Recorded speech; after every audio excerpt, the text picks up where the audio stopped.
ધનરૂપજી અને શેલારસિંહ. ધનરૂપજીને બે દીકરી છે, લાસા અને લક્ષ્મી. એ અજમલજીને હોપી અને વિદાય થાય છે. અને શેલારસિંહ છે એ સાધુ બની જાય છે. એની એક દીકરીનું નામ સગુણા છે. રામદેવજીના સગા બેન સગુણા નથી. અજમલજીને જો દીકરી હોય તો એ વાંધિયા ન કહેવાય. અત્યારે દીકરો દીકરી સરખા જ છે, પણ સગુણા છે એ શેલરસિંહ બાવા. અને સંત થઈ ગયા પછી એ હાલતા હાલતા મારવાડ પ્રદેશમાં થઈ દ્વારકાધીશે આવ્યા, દ્વારકાથી સોમનાથ આવ્યા, સોમનાથથી તુલસી શ્યામ આવ્યા. એમ ફરતા ફરતા ફરતા ફરતા છેલ્લે આટકોટમાં લાખા લોયણને ત્યાં રોકાણા. અને શેલરસિંહ બાવાએ લાખા લોયણને કંઠી બાંધી દીક્ષિત કર્યા.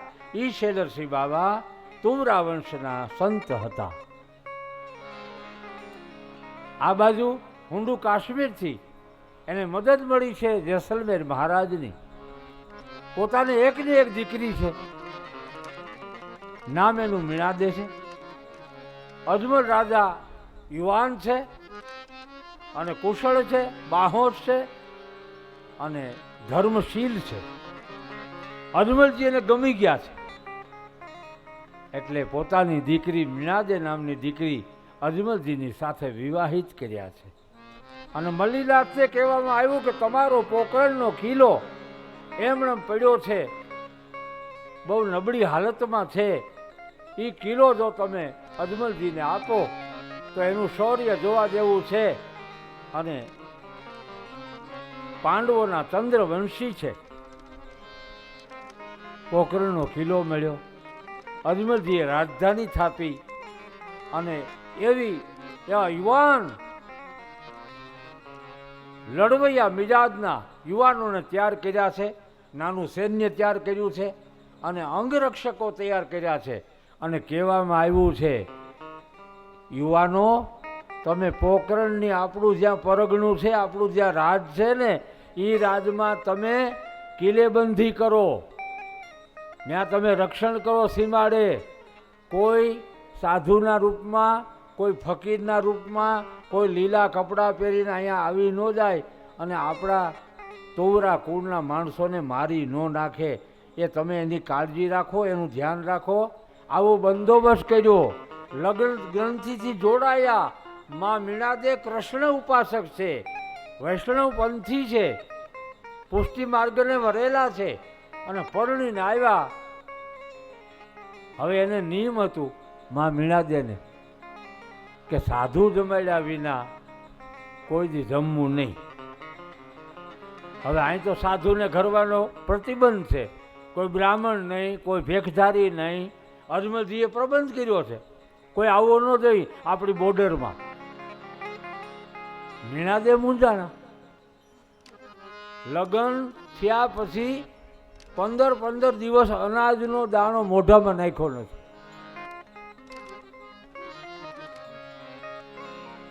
દાસીને ખબર પડી. દાસી પૂછે છે, બા તમે હરિહર કેમ કરતા નથી?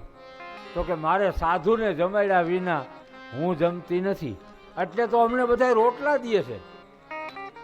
આ રામ રોટી દેવાનું કારણ શું? એના દાદાઓની વાહે, વડવાઓની વાહે એ એમ માને છે કે મર્યા નથી, એની પાછળ રોટલો દે છે એટલે અમે લેવા જઈએ. અમારું પેટ ભરાતું નથી એટલે નથી જાતા. અમે રામ દેવા જઈએ છીએ, એની ઘરે રામ કોણ દે? ઘણા એવા નિયમ છે આજની તારીખે કે રામ રોટી બાપુને ઘેરે મોકલાવ્યા વિના કોઈ દી એનો થાળ ધરાય નહીં, જમવાનો બેહે. એવા ઘણા નિયમ છે અત્યારે. એટલે એ રામ રોટી છે. બીજા તો એમ માનશે કે આ બાવા સાધુ આમ ખાવાના આમ તેમ લોટ માગવા જાય. એટલે અમારા જેવું હરખું કોઈને ન હોય. ગમે એવો સાવકાર હોય ને તો અમારા જેવું હરખું ન હોય. તમે હાથ જાતના શાક કરો, અમારે તો રામ રોટી આવે એમાં કેવો ભરેલા ભીંડા, ભરેલા રીંગણા, ઢોકળી, સેવ ટમેટા આવો ગમે એવો સાવકાર હોય તો એટલા શાક આવે, એવા સાવકારી અમારે છે. તો એ બાવા બીમાર જ રહેતા હોય કે અમારે કાંઈ નહીં, આપણે છે એવું કોને આવું હરખું કોઈને ન આ ભગવાનજી આવી હરખાયો.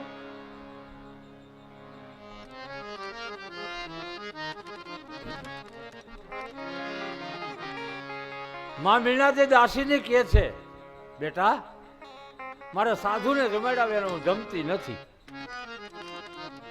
એને અજમલ રાજાને વાત કરી. અજમલ રાજાએ મીણાદેવીને કહે છે, અમારે અહીંયા કોઈ ભેખધારી આવી જાય અને અમારા કુટુંબને બરબાદ કરી નાખે, દિલ્હીનું અમારી ઉપર દબાણ છે, એની નજરમાં અમે રહી છીએ, એટલે સાધુ ભેખવાળો ફકીર હોય બ્રાહ્મણ હોય એ અહીંયા પરગણામાં દાખલ થવા નહીં દઈ. તો મીણાદે કે તો મારે જમવું નથી, મારે તો નિયમ છે. હવે શું કરવું? 15 દીના તો ઉપવાસ થયા.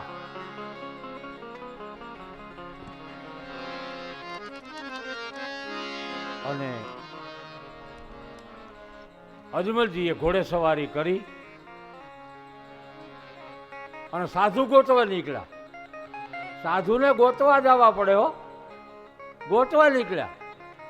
જેમ બિલખામાં સગાડસા વાણિયો સાધુ ગોતવા નીકળ્યો, જલારામ બાપા વીરપુરમાં સાધુ ગોતવા નીકળ્યા. છે કોઈ ભૂખો?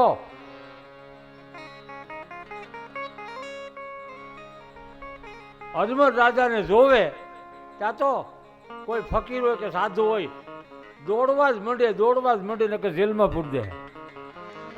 હવે એમાં ફરતા ફરતા ફરતા ફરતા એક સાધુ મળ્યા. એ સાધુ દોડ્યા નહીં, ભાગ્યા નહીં, એ તો ઉભા રહી ગયા અજમલને જોઈને. અજમલજી પાસે આવી ઘોડે સવારથી હેઠા ઉતર્યા અને પ્રણામ કર્યા બાપને. બાપજી, હું પોકરણ નરેશ અજમલ મારું નામ છે. હા, મારે રાજમહેલમાં પ્રસાદ લેવા પધારશો, હરિહર કરવા આવશો? હા, તને તકલીફ ન હોય તો હું આવું. અરે હું તો સાધુ ગોતું છું.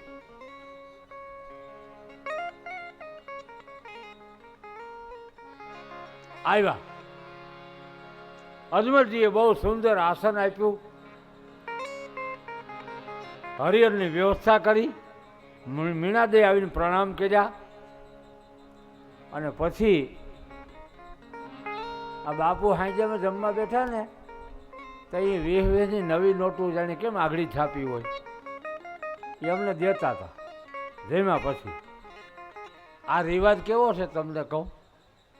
એ અજમલને આંગણે, મહારાજ અજમલજીને આંગણે આ શેલારસિંહ બાવા જ્યારે ભોજન કરે છે, ભોજન કરી લીધું એટલે કરી લીધા, ભોજન કરી લીધા પછી બે સમાજ એવા છે, એક સાધુ ને એક બ્રાહ્મણ. એ જમ્યા પછી એમ કહે ભગવાન તારું સારું કરે. બીજાને ચડાવો, વેવાઈને ચડાવો, કહે કે લીંબુ વધી ગયું તું, મીઠું વધી ગયું તું. એટલે તો કોઈ એને જમાડતા નથી. અમને એટલે જમાડે, અમારા ટેવ છે.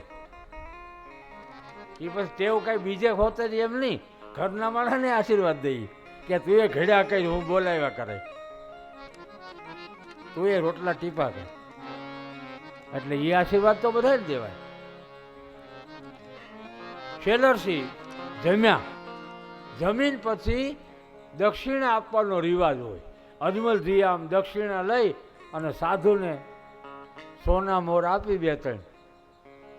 તો સાધુએ ના પાડી, નહીં હું નહીં લઉં. અરે પણ બાપા અમારો નિયમ છે, સાધુને જમાડ્યા પછી કંઈક આપવું જોઈએ. એ વાત બધી તારી સાચી. અજમલ તું મને ઓળખતો નથી. અજમલ હું તારો મોટો બાપો છું. હે કેવી રીતે? દિલ્હી છોડ્યા પછી તમે આ બાજુ આવ્યા અને હું સાધુ વેશમાં ભળી ગયો, સાધક થઈ ગયો, પરંપરામાં ભળી ગયો. એ હું સાધુ વેશમાં હવે ભજન કરું છું. અને હવે મારે સૌરાષ્ટ્રમાં જવું છે, પણ હું અહીં થઈને હાલ્યો.